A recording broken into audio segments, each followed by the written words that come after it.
your God power. Get everything you ever wanted and live the life of your dreams. The Master's Course. Copyright 2010 by Richard Lee McKim Jr. All rights reserved. Let the quest for knowing begin.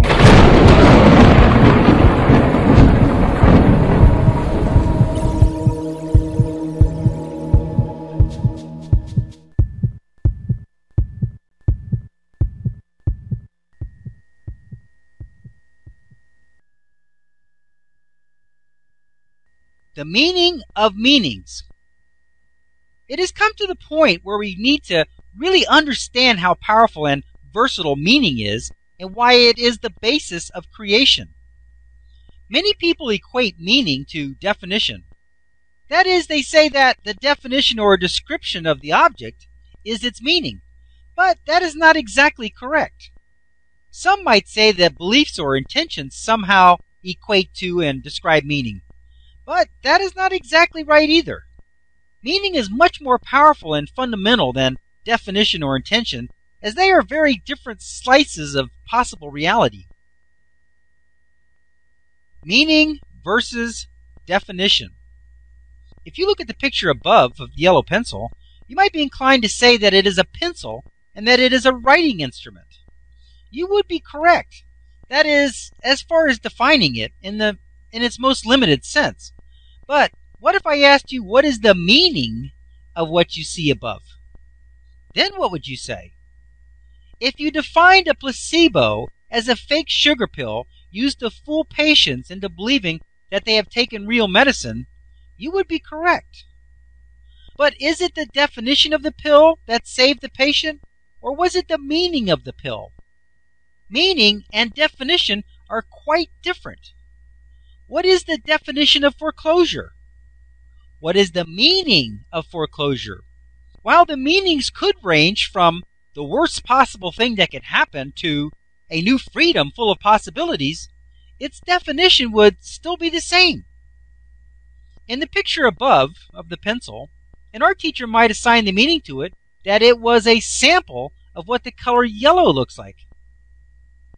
To a geometry teacher, it might be an example of a multi-sided cylindrical object. To a botanist, it might be an instrument that pokes holes in the ground to plant seeds. To a trapper, it might be the trigger mechanism on his trap. To someone with a wobbly table, it might be a shim that keeps the table from moving. It could just be a picture, representation of the real thing.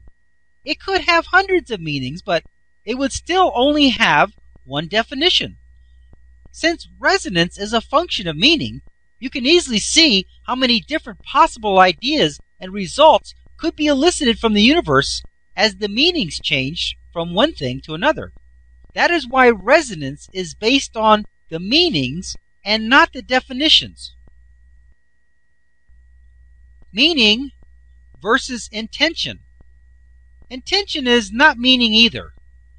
If your house is in foreclosure, what is the meaning of that? The meaning of it and your intentions about it are completely different concepts. Meaning is a primary force in the universe. Intention is not. While people talk about the power of intention and all that, it is actually a weak position and has little or no power compared to meaning. Since meaning is the primary force in the universe, it always comes first in any situation or circumstance. First, a situation has meaning. Then, you may or may not have certain intentions about it after that. Just to be clear, you cannot have intentions about something if it does not already have meaning. How can you have an intention about something if you don't know if it is a good situation or a bad one? Meaning is present first. Then comes whatever your intentions are about it. However, if you control the meaning in the first place with your God power, then of what use is intention? If you've changed the meaning to this situation is working out, then what would your intentions need to do? Nothing. The situation is already working out. You are already eliciting positive results from the universe based on what the situation now means. The situation is solving itself. You are already eliciting everything that is needed to automatically cause this situation to evolve into what you want all by itself. Intention is a responding function that is in some way responding to whatever meanings are already present. Intention is only useful if you don't use your God power to change the meaning. Then you could have the intention to make the best of it or whatever. But why take the weak position of responding to the meaning already present when you can just go ahead and change the meaning to a more favorable one with your God power? If you just go ahead and change the meaning to a better one, then you don't have to worry about intending anything. It just starts working out all by itself after that.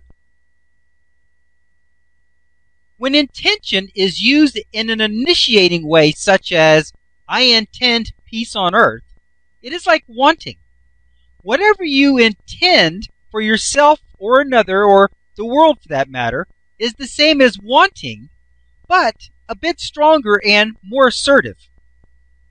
There's nothing wrong with this because, like wanting, it brings to mind these thoughts so that they can resonate with your world and elicit the relevant results. But it is easy to see that meaning and wanting are completely different concepts. If you have the meaning that the pill you just took is a miracle drug that will cure you, it will. But if you intend or want the pill you just took to cure you, it is not nearly as certain. When intention is used in an initiating way such as, I intend to have a good day today, you are saying in a meaning way that it is possible that you might not have had a good day otherwise. You are asserting in a meaning way that your days aren't naturally or automatically good on their own. What if you have an accident on the way to work?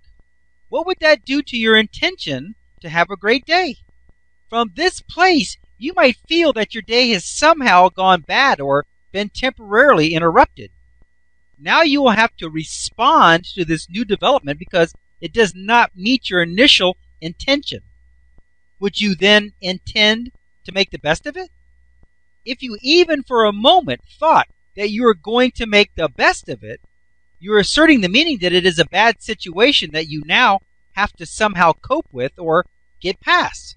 So if its meaning is that it is a bad situation, be prepared to elicit some negative results, regardless of your intention to make the best of them. This is because the intention to make the best of them asserts that they are bad in the first place and that they do exist. Why not assert the meaning of, my days are always great and everything is always working out for me in every way instead? Then, if you have an accident on the way to work, you know that this is still working out for you in some way and that you are still eliciting the best results from this new situation. From this place, you will notice the new options and opportunities that are now present. It is always good and getting better all the time. Meaning versus beliefs. Meanings are different than beliefs in very subtle and yet important ways. Once again, meaning is a primary force in the universe. That means it comes first, before belief. You must first have established the meaning, either by assessing the meaning already present or by asserting one of your own creation. Then, and only then, comes belief in the meaning, which then empowers it. While many people would substitute beliefs for meaning, they are fundamentally different. Most people, which includes me in many places throughout this book, will refer to a person's meaning as a belief. Technically, meaning is a certain understanding and position regarding the object, situation, or person, etc. Then your degree of belief is your level of confidence in the meaning. Belief is more specifically confidence and your assessment of a situation's validity. An example, you might believe that the situation will work out in a very positive and beneficial way. You might say that is your belief, and it is. But technically, your meaning is that it is working out just fine for you, and you have a high confidence in that meaning. You believe it. Just to give you another example to show you how these two concepts are truly different, even though most people, including me, put them together. When something happens and you say, "I don't believe this," you have assessed the meaning of the situation and you have given it a very low confidence level.